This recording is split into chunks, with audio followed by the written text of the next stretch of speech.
Well, good morning. My name is Mishka Balsom, and welcome to GNCC Espresso Live. We are facing some amazingly uncertain times, and what has resulted in a tremendous amount of questions from the business community. And with that, we started, as of today, our regular webinars, providing you with resources and information and support to help us all through this COVID-19 crisis that we're facing. Immediate priorities are the public health response, and all levels of government have implemented the necessary protective measures: social distancing, self-isolation, closure of non-essential businesses, and more. In addition, we also experience a sudden stop of our economy, of production and sales. Government and financial institutions are pursuing unprecedented measures to mitigate the global downturn, keep vulnerable segments of the population afloat, and keep companies in business. It is, whatever it takes, an all-in approach. GNCC's daily updates of the resources and subsidies that are available to businesses have been extremely well received. But one of the things that we've noticed is that has left a lot of us actually in the business community with questions. And we're here to answer those questions. And that is the purpose of today's webinar and the future ones to come. To shed light on some of the resources and subsidies, I've been joined by two of my colleagues, Hugo Chesshire, our Director of Policy and Government Relations, to talk about where to access them, do you qualify, what are the timelines, and some of the other questions that you might have. And I'm also joined by Emma Cavanagh, our Digital Content Lead, an expert when it comes to social media. In times like this, when physical distancing is challenging, businesses dramatically revise their business model. Communication with customers is key, and digital marketing is essential. Hugo and Emma, thank you for joining us.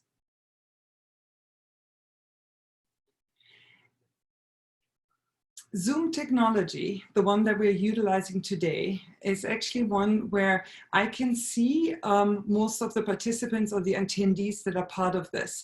But if you have a question, you will notice on the right-hand side of your screen, there are two buttons. The one allows you to raise a hand. It is the sign of a hand. And if you click it, it indicates to me that you have a question.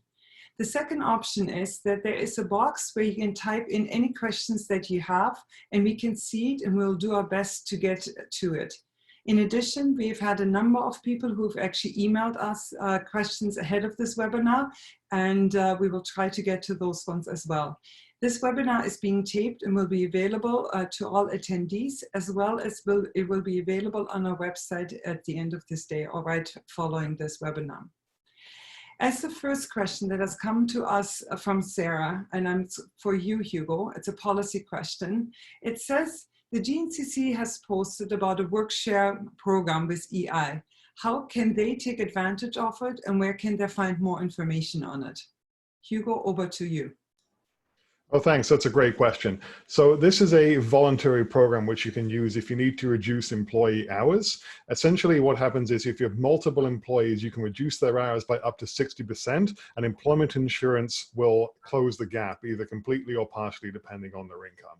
So it's because of the COVID-19 crisis, is your business is affected by this crisis, then now the program is extended to 76 weeks. So it's a voluntary program. There is an application process to go through. What I'm going to do is I'm going to post a link to the application in the chat window. So if you're interested in this or applying or getting more information, then follow that link. I'm just posting it right now, so you should be able to see that. Click there to get more information from the government's website. And if you're having any difficulties, then contact me and I can try and help you out as well. That's excellent. Another question has come forward, and this is from Rob. And he said they needed more his business needs more details on government-backed the loans that the government is backing, the $40,000 loans that are interest-free for 1 year, and with the first 10,000 potentially being forgiven. Hugo? Okay, so this is a $40,000 loan that's being provided through financial institutions. So that is how you would apply. You go through your existing financial institution, whether that is a bank or a credit union, doesn't matter. The idea is you can get up to $40,000, and the government guarantees this loan to the financial institution, so they can offer it to you. It'll be interest-free for a year. And up to $10,000 of this could be forgiven if if your business is eligible. What exactly the criteria for that are has not been hammered out yet, but nevertheless, at the very least, it is a $40,000 loan with no interest for a year, which may help you weather this crisis. I would encourage you to go to your financial institution, and if you think you might need that, apply now, because there's likely to be a very long backlog, and the sooner you get the application in, the better. Excellent.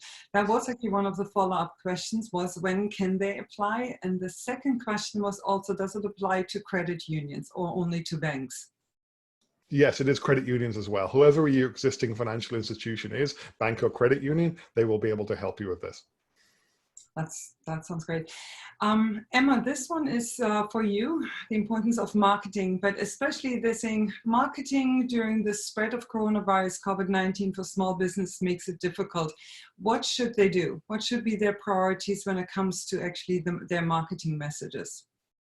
So I think when it comes to their marketing messages, you should be giving people updates on your policies, your operations. So what time you're open, what time you're closed, different ways of selling your products or your services, how people can reach you. I would gear my marketing efforts more towards different alternative ways. So you may want to go online. You may want to start dipping into e-commerce. We're seeing a lot of curbside pickups, phone orders, different things like that.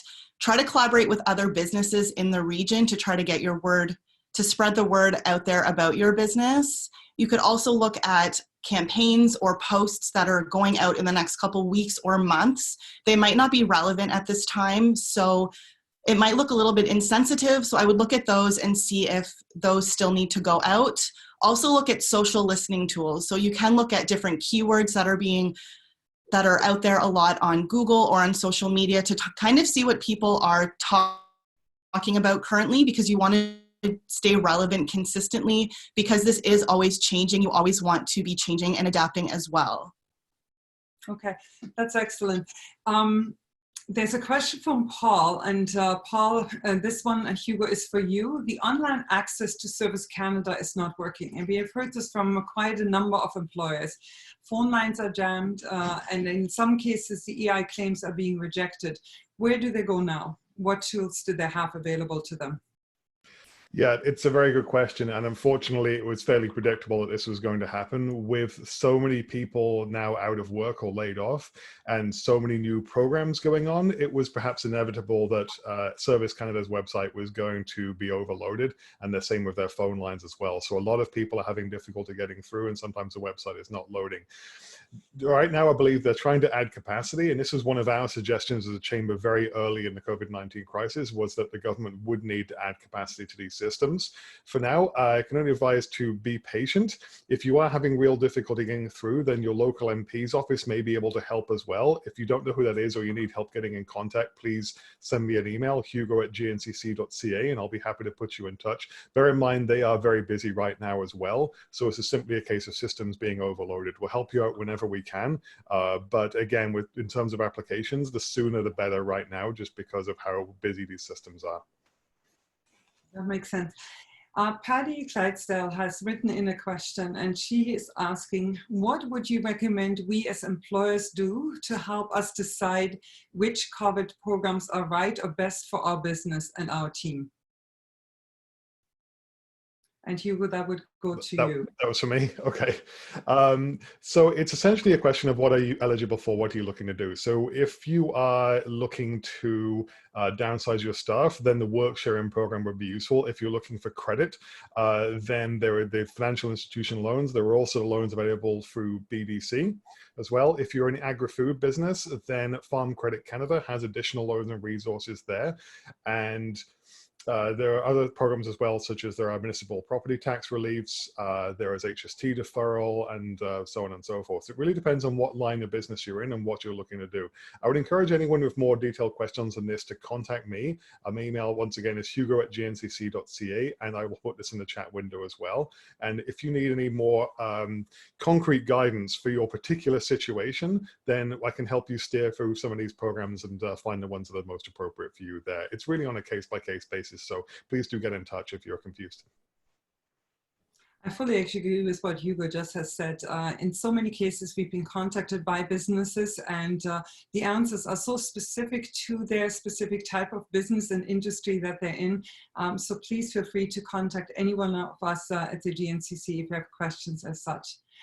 We got a question from Caroline Holroyd, and Caroline is asking, how do I go live with my business online? And Emma, I think this would be geared towards you, looking at a business that, by the sounds of it, had previously not been online, had not utilized that. What is their best way of starting this out and really venturing into this virtual world?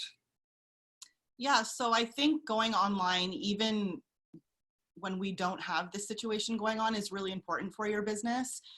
Platforms like Facebook, Instagram, both have live features as well as YouTube, and they are all free, so you might as well utilize those. It's also a great way to really reach your community and be face-to-face with them in a virtual setting. There's a lot of options for shares, which also reaches a wider audience. You can also use Zoom for, if you have, say you have a yoga studio, you can do virtual yoga classes on Zoom. Zoom is also a free option, as well as GoToWebinar. You can start kind of dipping your toes into e-commerce if you are selling products. Shopify is a really great resource for that, or Facebook Market, which is also very popular in the Niagara region. If you have products like beer or wine that you sell, you could do videos about, making different cocktails, for example, and trying to get really creative in selling your products online, which is what we're seeing a lot of over the last few weeks. Yeah, I think we have seen a tremendous amount of innovation from businesses across Niagara in actually being able to connect with their customers, and it's been really great to see. Hugo, this one is to you. On Friday, the government announced the 75% wage subsidies. And I was wondering, there's a business, they're asking, how do I apply for it? And I'm passing it on to you. Thank you. Yes, everyone's very interested in this program right now, of course. This is something that Chambers of Commerce, including the GNCC, had lobbied hard for, recognizing that the 10% subsidy was not nearly enough to help many businesses. So first of all, 75% is really great to see. Now, as to the exact details of it, we only know a few things right now. We're actually expecting more information today, and usually the timeline is about 11:15. So probably once this webinar is over, we will have more information and we'll post it up on our website. What we know right now is that the 75% is open to all businesses, regardless of size. It's also open to nonprofits and charities. So whatever your organizational status, you should be able to apply for this if your revenue has decreased by at least 30% as a result of COVID-19. That is a criteria. Now, if that means in the year or just month to month, we're waiting for clarification on that. Essentially, this will give 75% of a wage subsidy up to the average wage in Canada, which is about $58,000 a year. So it will pay up to 75% of that. Employers are strongly encouraged to top up the difference if they can, but this subsidy will be applied. There will be more details though today. It'll be on our website as soon as more information is posted. That's gncc.ca. And once again, I will put the link in the chat window as well. So check back in an hour or two. Hopefully there'll be more information then and we can share that with you. That's excellent. The follow-up question that I'm seeing coming in on this one is like, how long will it be in place for, this subsidy? Do we have any indication? Is it 3 months or longer? We've been told 90 days, and it's going to be backdated to March 15th. Now, it could possibly be extended. We haven't heard any word on that. It sort of depends on how things develop. But for now, 90 days starting March 15th. Yes, thank you very much. Hugo, this one is also coming forward. It has been emailed to us, and I'm just wanting to acknowledge who it has come from. Yelena is, I believe, the person who is looking at and has brought this forward. Is there any indication so far that the region might be considering relaxing licenses for businesses once we start to come out of this crisis?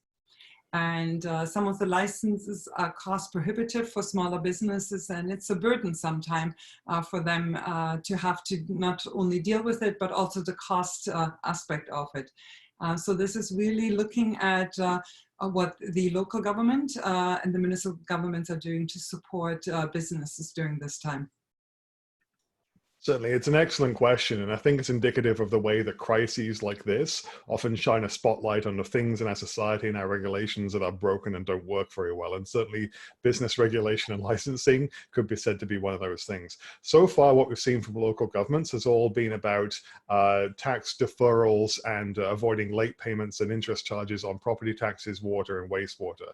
That's come from the region, but also a number of other municipalities around the area as well. We have not yet heard anything about business licensing restrictions or requirements. I would hope that at least some relief on guidelines and deadlines would be announced. That's certainly something that we'd be willing to advocate for, as well as perhaps a look at just making the whole system more efficient and streamlined for businesses. That has actually been a priority of the GNCC for some years now, and we've constantly been looking for ways to make business regulations more streamlined and efficient and easy to go through for businesses. And we're happy that governments in Ontario and Canada have focused on that as well. Obviously, there's still a long way to go, but perhaps this crisis will, something good may come out of it, and we may get reforms on that front as well. So we'll keep working on that for sure. Okay, that sounds good. Emma, this one is for you, and it's a question that I think a lot of businesses and organizations have been asking themselves, and they're saying, like, how does my business stay relevant during this time? When my stores are closed, I can't, there's no face-to-face interactions with my customers or my suppliers. How do I stay relevant during this time? Yep, so we did sort of touch on this a bit in the last question, but adapting to the change in marketing is really important. People are starting to become extremely creative and innovative in how they sell their products. We did see Dylan's had a viral post a couple weeks ago. So what they did was they used products that they already sold or that they already carry to make a new product. So trying to come up with different ways to serve your community and to just be a different type of change maker is something that's going to resonate with people now, and they will remember that after this is over, and they will stay with you and be a loyal person. Yeah. So as long as you think of alternative ways, I would say reaching out to your customers as well, trying to make sure that they're okay and actually listen to what they want. Just staying out there in the online community so people don't forget about you, which I don't think they would, but just, you know, staying out there and being active and adapting. Adapting is really important right now in staying relevant. Yeah, that makes a lot of sense. I just wanted to encourage all attendees today, like, raise your hand if you have a question. We're seeing a lot of them being typed in and asked that way, and we're trying to really get through all the questions, into all the questions. So please know that the channels are open. One of the questions, Hugo, and this one is for you, and that is a question that has come up quite often over the last couple of days. And it's a question of what sort of businesses are essential. I know the provincial government has indicated some of those ones, but someone is saying, like, where can I find a list? And especially also, how does it apply to daycares for essential workers? Thank you. Yes, it's an excellent question. There has been quite some confusion about this, because when the government, provincial government did show its list of essential businesses, a lot of people felt that perhaps not every business on there was essential. But bear in mind, this is not just the essential businesses, but businesses that support those businesses. For example, auto repair shops are listed as essential because obviously they are repairing vehicles that essential services would use. For example, it's a very, very long list. Essentially, it's the services that are essential to human life, so buying food, water, medical supplies, etc., and other businesses that support those as well. There is a list on the government's website of all the categories. It doesn't list individual businesses, of course, just the categories that your business might fall into.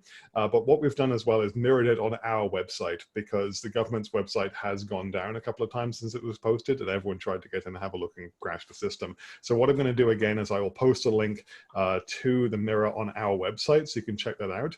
And if you do have any questions about whether or not your particular business falls into a category, if it's not clear, then again, please get in touch with me. I've already helped several people navigate this and gotten answers from them from the provincial government in cases where it's not been clear. So please do reach out if there is any confusion, and I will post a link right now that you can take a look at as well.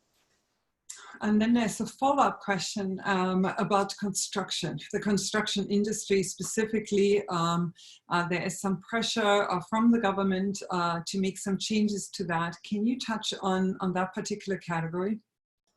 Yeah, so far construction sites have remained open, even though there are question marks about it because they do exceed the limits of, first it was 50 people, now it's 5 people that can gather in one place.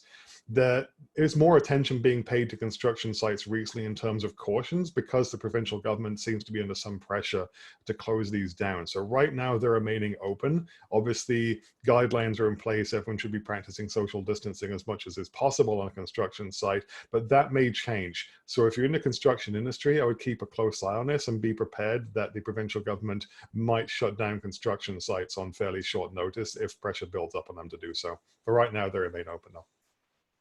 Okay. We got a question from Yelena, and they're owners of an ostrich farm in Niagara.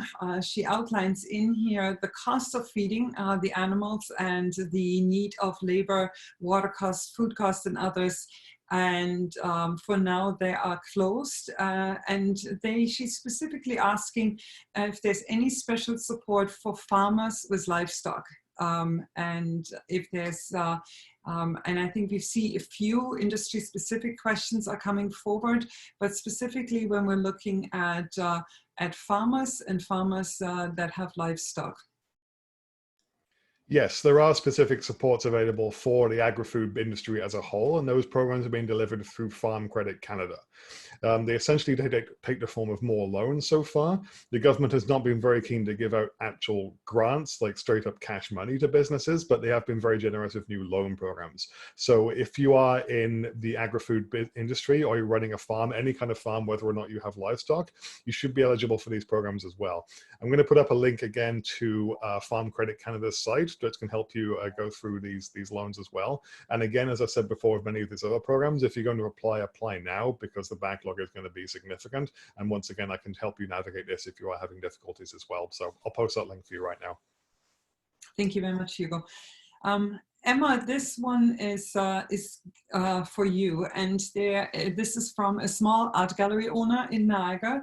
And as people are unable to gather or to visit art galleries or take part in any cultural organizations and their events for the next few weeks, likely months, this individual, Brad, is asking, what should I do about marketing during this time in order to maximize my investments and ensure opportunities for success upon reopening? I think the sector is under tremendous amount of pressure, and especially how they're asking how can they best connect with their potential customers or attendees to those art galleries. Emma? Yep, so we are seeing a lot of virtual tours happening. I don't know if that is something that would be possible for this specific business, but it is something that could potentially be a really great resource for people. You could also mobilize hashtags. I've seen different hashtags such as Museum from Home that's been trending on Facebook and on Instagram and Twitter. So if you try to get into that community, that could also help you gain a little bit of exposure. Come up with different types of interesting ways to engage with your community, as well as you could do live stream videos. You could do more of an educational video if that is something that you offer at your specific location. Have people tune in to watch. You could come up with different membership programs and offer incentives for people when they do decide to come, that they can come back. You could also partner with different arts and cultural digital platforms that are available online and just be a source of your community. So depending on the specific business that you have, try to be a source of information for that specific niche and try to engage with that community as much as possible. Yeah, that's excellent, actually. I also wanted to let all attendees know that if you are trying to reach abroad in your social media reach out to Emma, reach out to us. We have a significant following and we will help and assist you in that process too. At this time, we've got a question from one of our attendees. It's Jillian McKay, and here's the question. Hello, I started my company mid last year. I've not made $50,000, so I believe I do not qualify for the loan of $40,000. I have had 80 to 90% of my clients close their contracts. because of events that have been cancelled. I'm also a full-time mom now, so that I'm unable to work at full capacity. What programs would best suit my needs, as I have lost almost my whole income? And this is the question from Jillian. And Jillian, thank you very much for asking it. And Great. over to you. Great. Yeah, thanks very much, Jillian. Yes, it's a good question, and yeah, it's a tough situation for a lot of people. And the government, I think, has recognised that many people are falling through the gaps in existing programs, so they've created new ones. The program that is probably going to be useful to you is the Canada Emergency Response Benefit. So this is a program that the government created precisely for people such as self-employed individuals, individuals who are not eligible for EI, individuals whose businesses were not very old, etc., who were not eligible for the existing programs. This is a program that provides $2,000 a month for up to 4 months for workers who have lost their income as a result of the COVID-19 pandemic. It is taxable, but it's basically a simple program to get into. It's just $2,000 a month as income replacement. So this may be useful to you. I'm going to post a link to that website again in chat room for you, so you can review that. There may be other programs as well, but I'd encourage you to get in touch with me directly as well, and I can try and help you find some more things. But for now, the CERB is where I would go to start, and I'll post that link for you. Excellent. Laura is part of our webinar today, and she has a question to ask. So Laura, you had your hand up, and the mic is all yours. Thank you. I was just wondering if the GNCC is going to be able to do anything to help businesses get their word out for people that have lost their revenue completely. I know marketing right now, when businesses can't even cover their necessities, is a bit daunting. So just if they have any advice for that. Hugo, do you want to answer it, and then I'll answer it? What do you think? In terms of how to market the business? I would say that's probably more of an Emma question than a Hugo question, honestly. Like I'm a policy and government relations guy, so I'm happy to answer questions about government programs, but I'm not going to embarrass myself in front of Emma here. So do you want to take this one? Well, you could reach out to me directly. We do have over 22,000 followers within the region, and those are really targeted people who are very interested in what we have to say. So I know you did mention your budget, but definitely give me a, you know, and shoot me an email, and we can come up with a plan for you in getting your word out. And Laura, I also want to suggest, actually, there is an amazing number of other organizations that help small businesses too. There are like the Small Business Enterprise Center and others that also help people while you're bridging this situation that you're finding yourself in. So there's a number of other resources, but please do contact us directly. You can always reach us at either info@GNCC, that reaches and goes to all of us, or any one of us directly. And it's easy to remember. It's always our first name @gncc.ca, but we would love to help you out, and thank you for asking the question.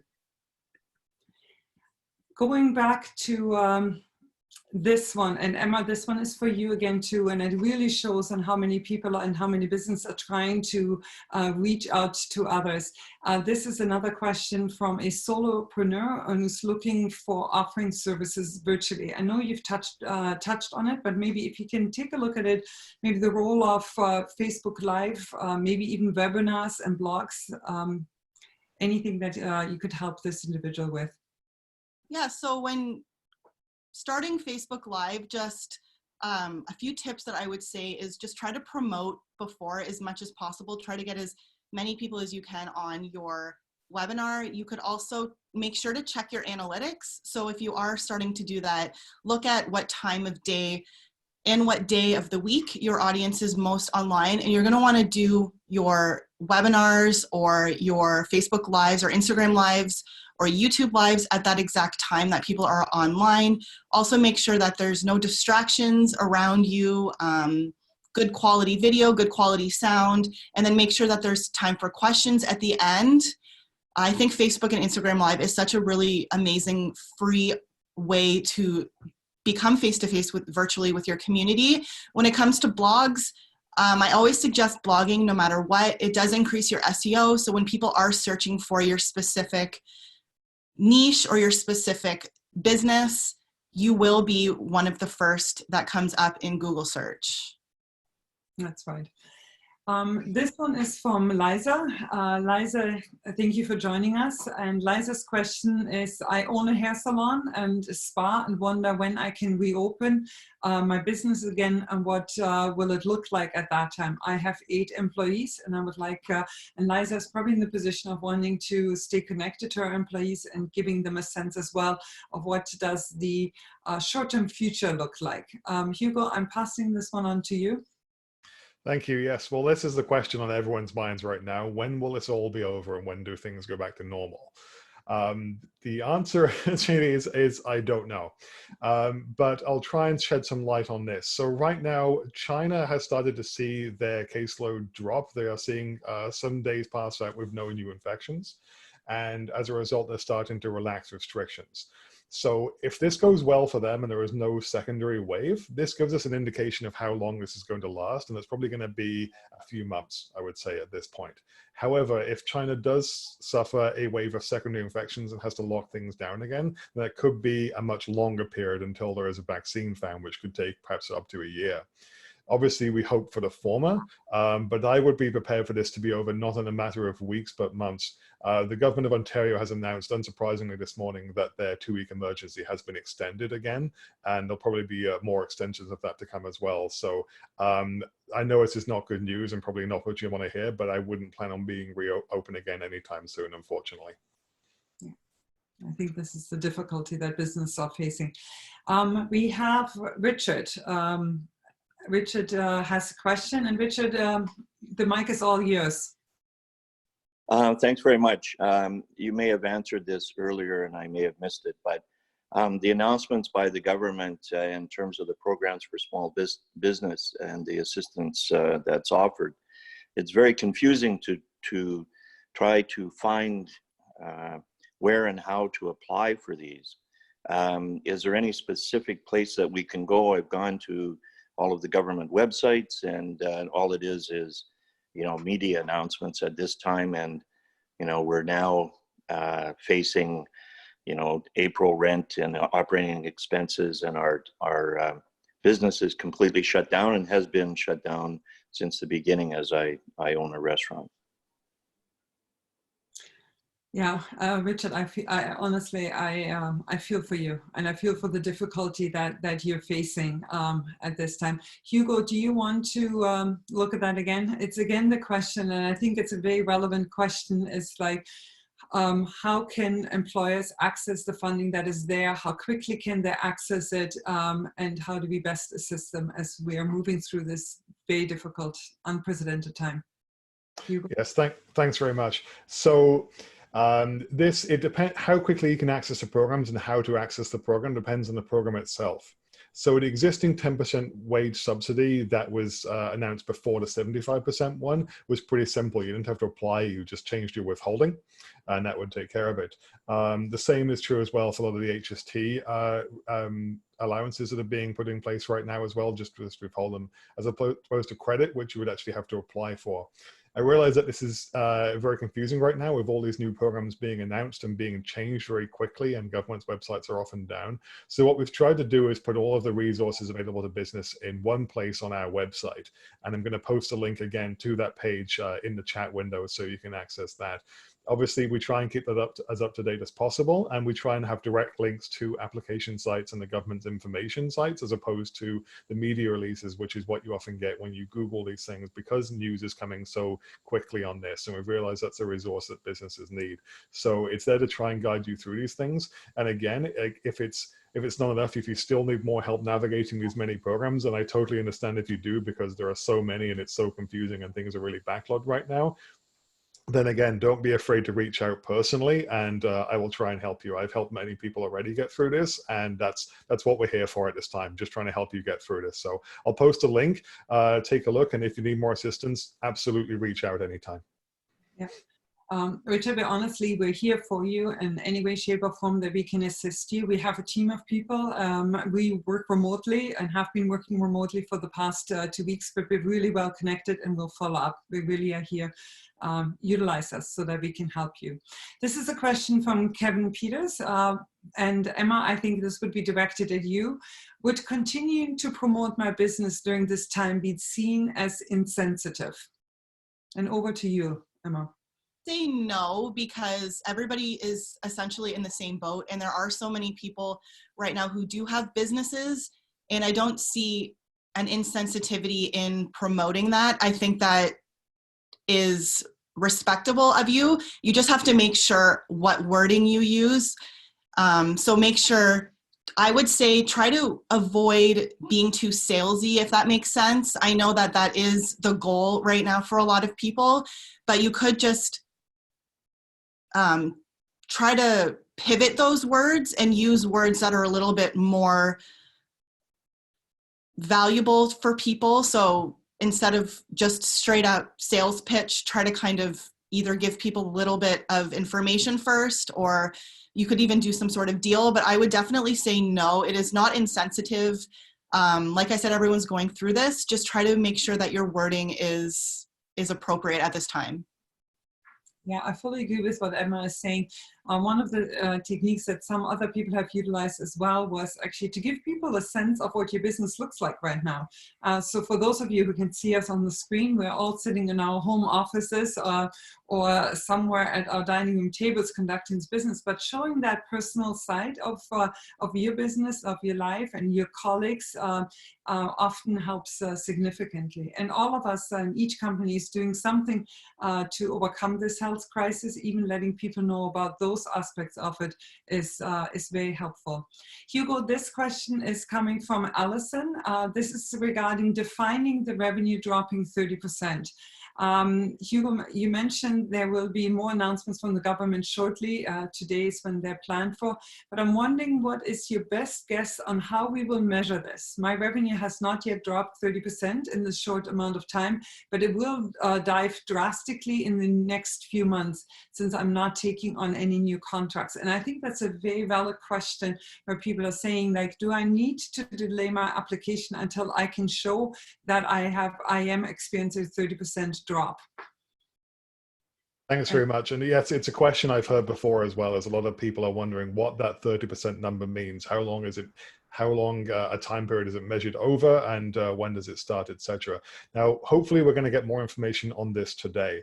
My guess would be that this is going to be like on a monthly basis and something attributable to COVID-19, just because on an annual basis it takes too long to measure, and they want to make sure that there are not too many delays in this process, because if you're waiting until there is an audit of some kind, then potentially a lot of businesses will have already gone under by the time the program is delivered, which defeats the whole purpose. So I think that it's going to be more lenient.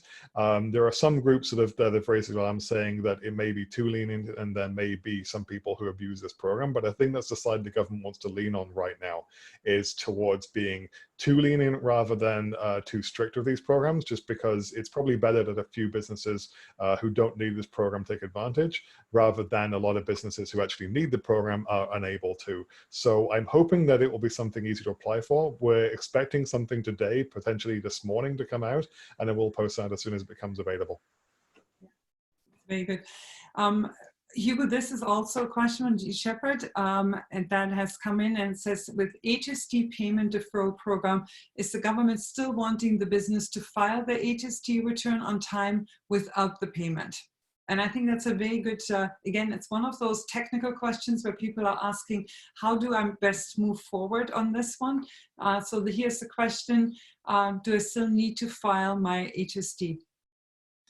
Okay, thanks. Yeah, interesting question and a technical one. And because it is quite technical, I hope you don't mind. I'm going to read off a page right now so that I make sure I get all these details correct. So the guidance that we've been given so far on GST and HST is that The Minister of National Revenue will extend until June 30th, 2020, the time that A, monthly filers have to remit amounts collected for the February, March, and April 2020 reporting periods. B, quarterly filers have to remit amounts collected for the January 1st, 2020 through March 31st, 2020 reporting period.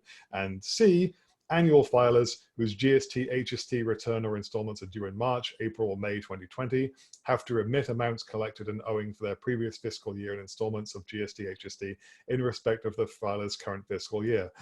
Okay, so that all talks about remittance essentially, but not about filing. So I'm guessing that filing still has to be done on time, although remittance perhaps not. That is how I would interpret that specifically. That may be a subject for a future webinar we'll hold, and I think we're hoping to have some financial experts on next week in the webinars, so we might be able to get you more detailed information on that right now.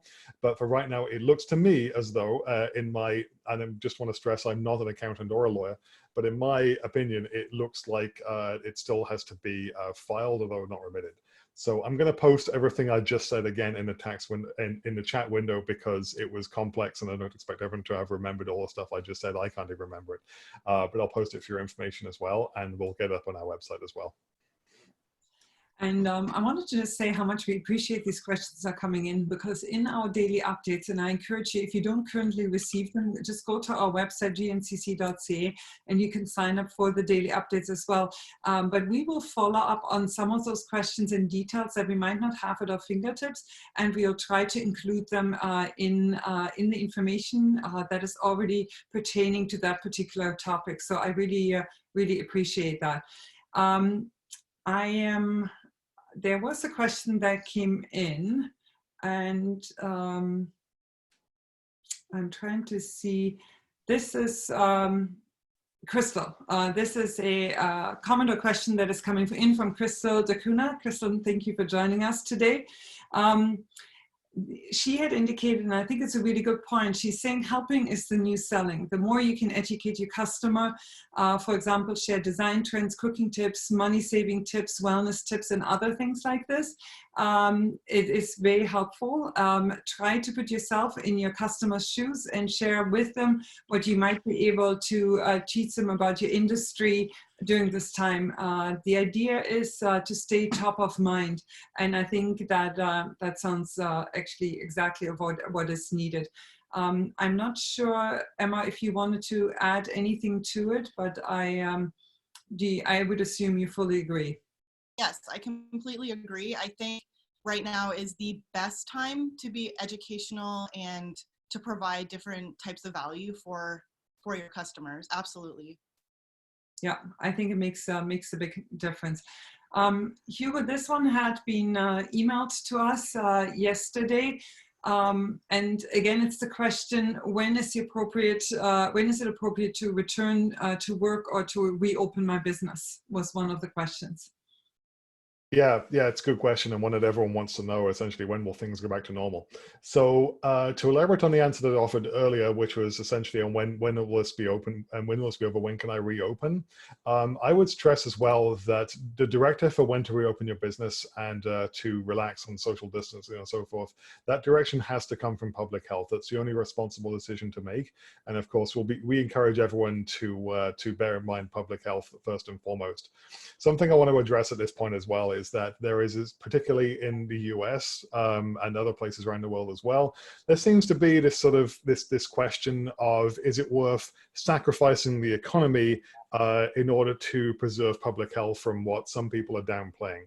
Now, I don't believe this is actually a valid question, because the lethality of this thing is such, and the infectious rate of this is such, that if it is allowed to run unchecked, that in itself will have a devastating effect on the economy. So I don't see a way of essentially preserving the economy as it was either way, which is why I'm stressing to everyone to follow the public health guidelines and reopen only when it's been deemed safe to do so. And this may be a case of like a gradual relaxation rather than one day everything just being open. reopen again. So for example, you may be able to open your business, but have no more than 2 people in the store at any given time, for example. That might be an option coming forward.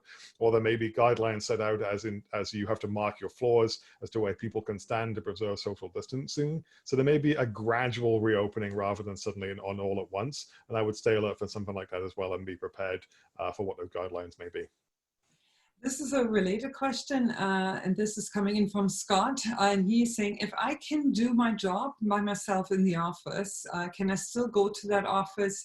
I'm in complete isolation, and it kind of relates to your comment, Hugo, but I thought maybe if we can expand on that a little bit.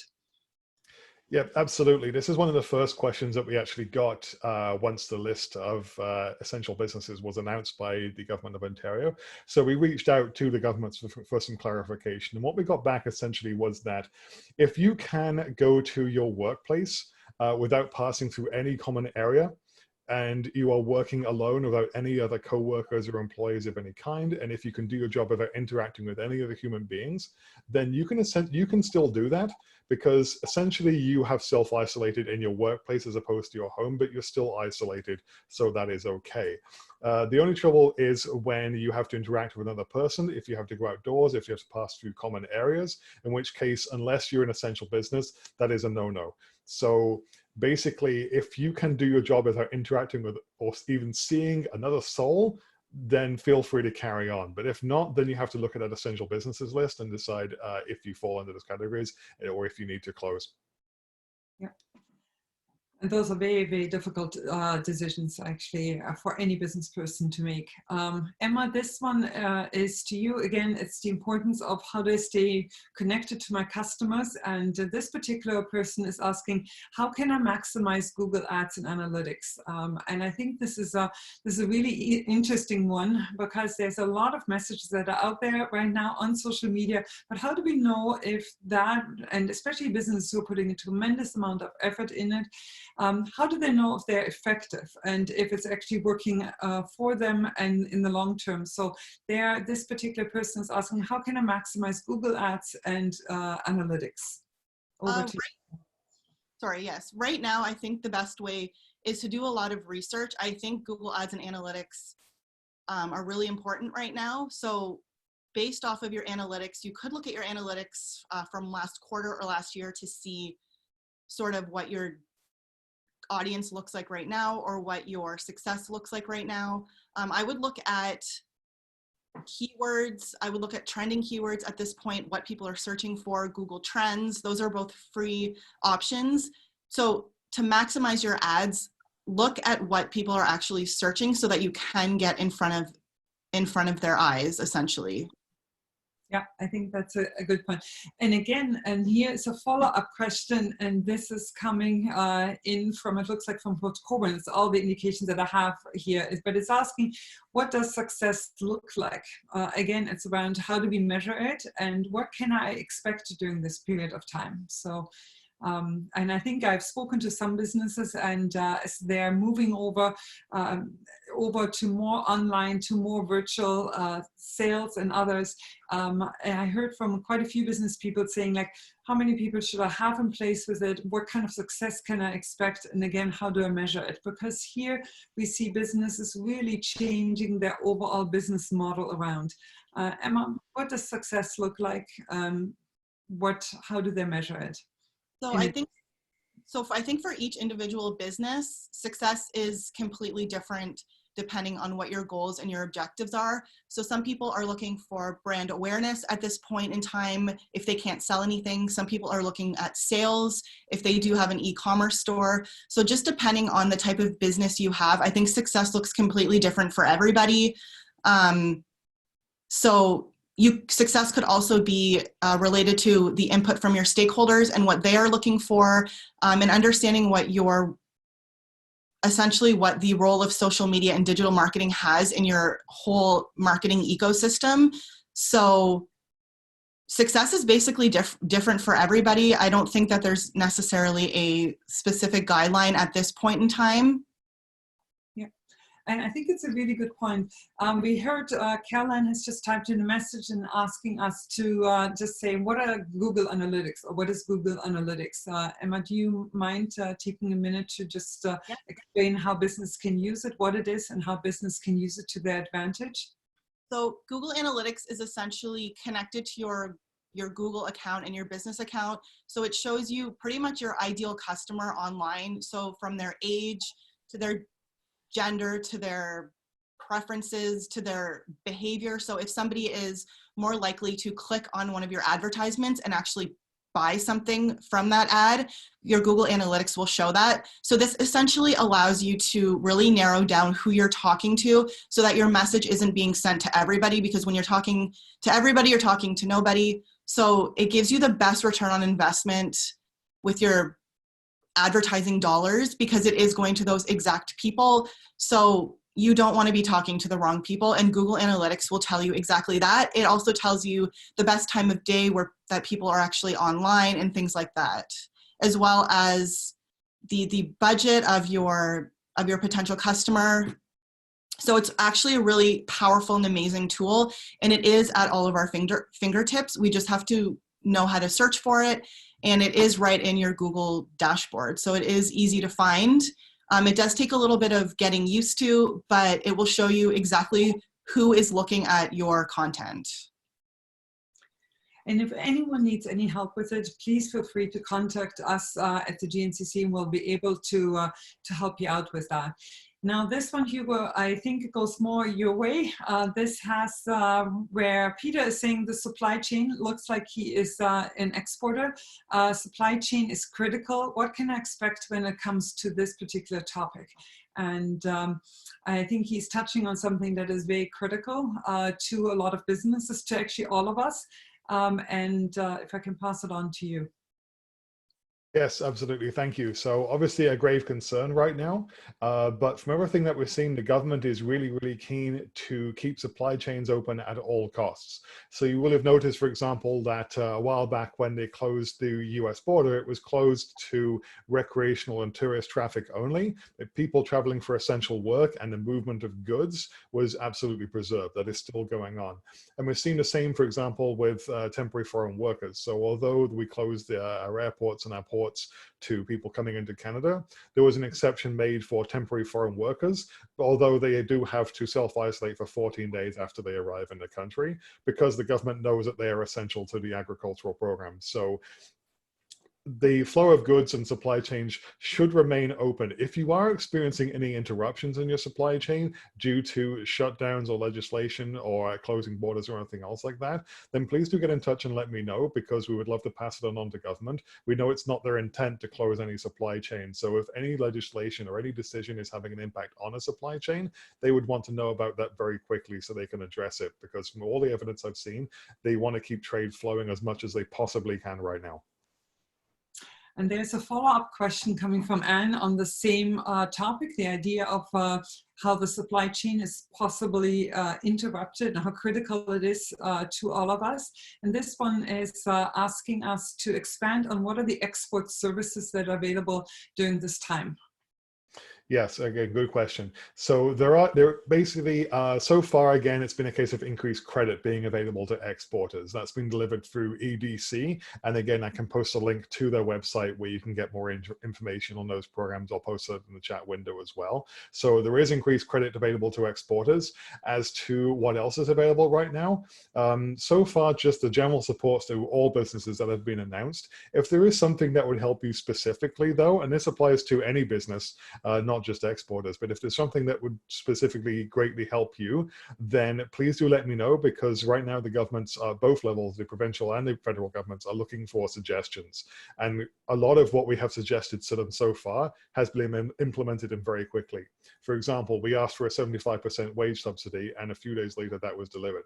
We asked that exceptions be made for temporary foreign workers, and a few days later that was announced. So it's not a case of the government sitting back and saying, we know what's best, we're not listening. flying, they are very much listening, and they're very keen to hear your suggestions on what would help your business through this time. And the odds are strong that good suggestions on that will be made policy very quickly. So keep the lines of communication open. But for now, I will post that link so you can see the EDC's credit available to you as well.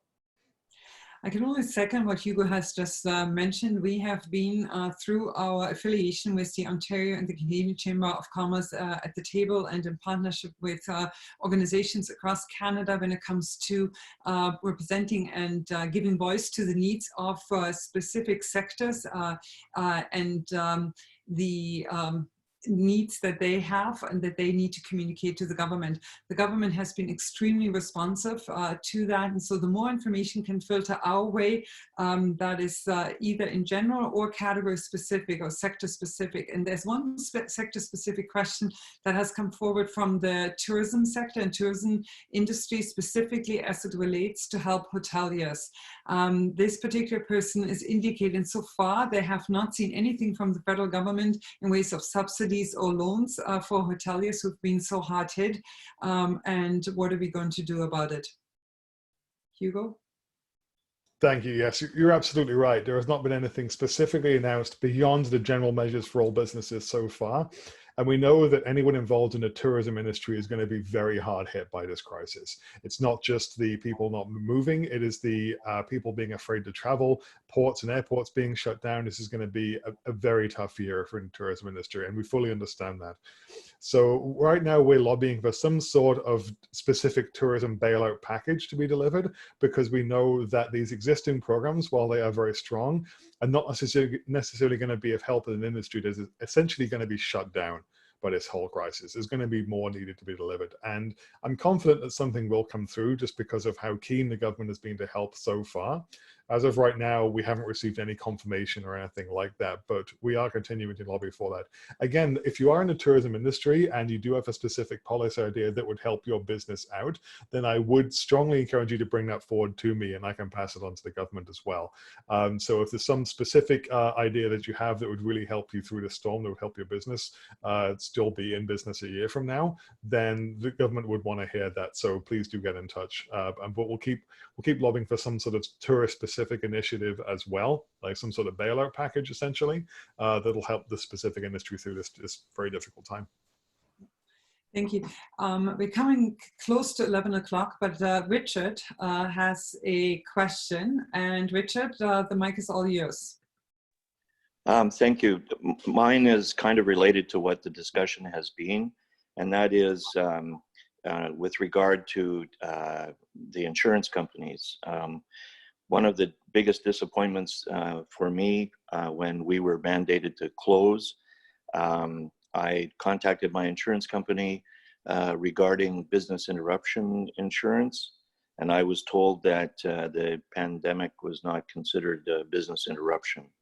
I think that that's horrible. We as small business people take on the payment of business interruption for the very reason that circumstances out of our control happen.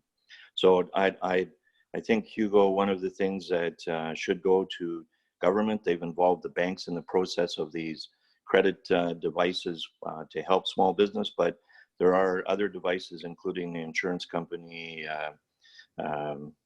industry sector, that need to also step up to the plate and help small businesses.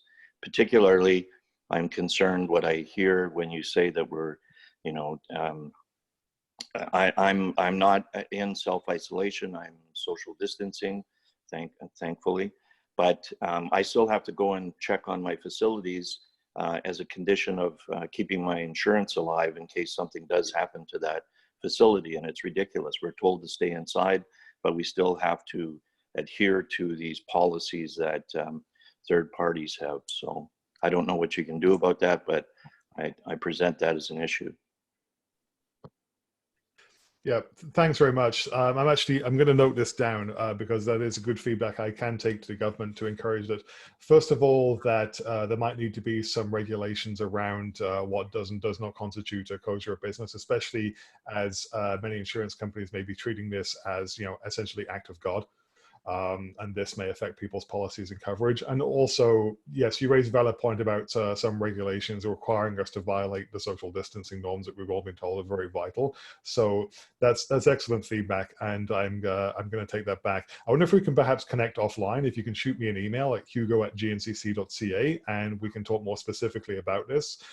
Just because I want to see some more specific information on what those clauses might be, so there's something I can go back to the government with and suggest that there might be a regulatory opportunity here. Thank you. Absolutely, I will. Great, thank you. Thank you.